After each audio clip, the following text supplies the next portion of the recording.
बनारस के एक चर्चित दुकान पर लस्सी का ऑर्डर देकर हम सब दोस्त यार आराम से बैठकर एक दूसरे की खिंचाई और हंसी मजाक करने में लगे हुए थे कि एक लगभग 70-75 साल की बुजुर्ग स्त्री पैसे मांगते हुए मेरे सामने हाथ फैलाकर खड़ी हो गई।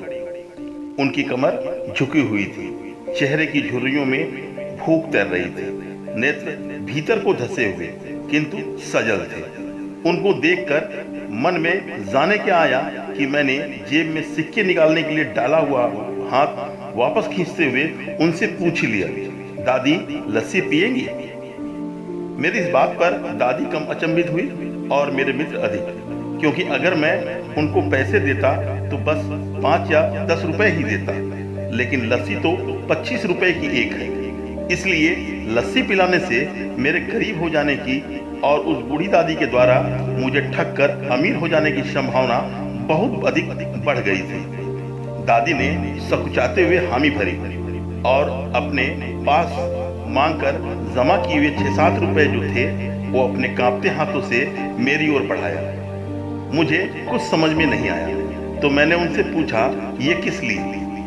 इनको मिलाकर मेरी लस्सी के पैसे चुका देना बाबूजी, दादी ने बोला। भावुक तो मैं उनको देखकर पहले ही हो गया था। रही बची कसर उनकी इस बात ने पूरी कर दी। एकाएक मेरी आंखें छलछला आई और भरभराए हुए गले से मैंने दुकान वाले से एक लस्सी बढ़ाने को कहा। उन्होंने अपने पैसे वापस मुट्ठी में बंद कर लिए और पास ही जमीन पर बैठ गए। अब मुझे अपनी लाचारी का अनुभव हुआ, क्योंकि मैं वहां पर मौजूद दुकानदार अपने दोस्तों और कई अन्य ग्राहकों की वजह से उनको कुर्सी पर बैठने के लिए नहीं कह सका। डर था कहीं कोई टोक न दे, कहीं किसी को एक भीख मांगने वाली बूढ़ी महिला के उनके बराबर में बिठाए जाने पर आपत्ति न हो जाए। लेकिन वो कुर्सी जिस पर मैं बैठा था मुझे काट रही थी।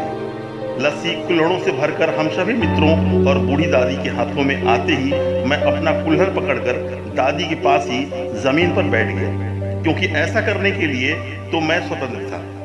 इससे किसी को आपत्ति नहीं हो सकती थी।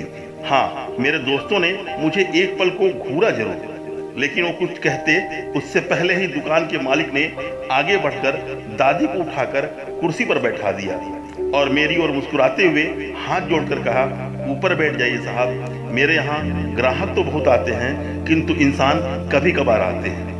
कहते हैं कि ऊपर वाले बस इतना देना कि जमीन पर बैठूं तो लोग उसे मेरी हैसियत नहीं बड़प्पन समझे। मुझे नहीं पता इस सच्ची घटना को शब्द किसने दी, पर दिल को छूने वाली ये घटना आप सभी को समर्पित है।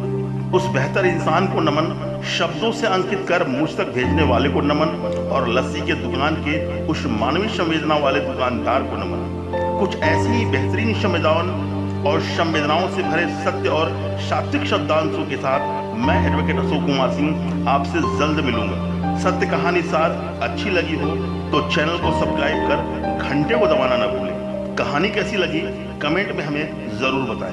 बहुत बहुत आभार मित्रों।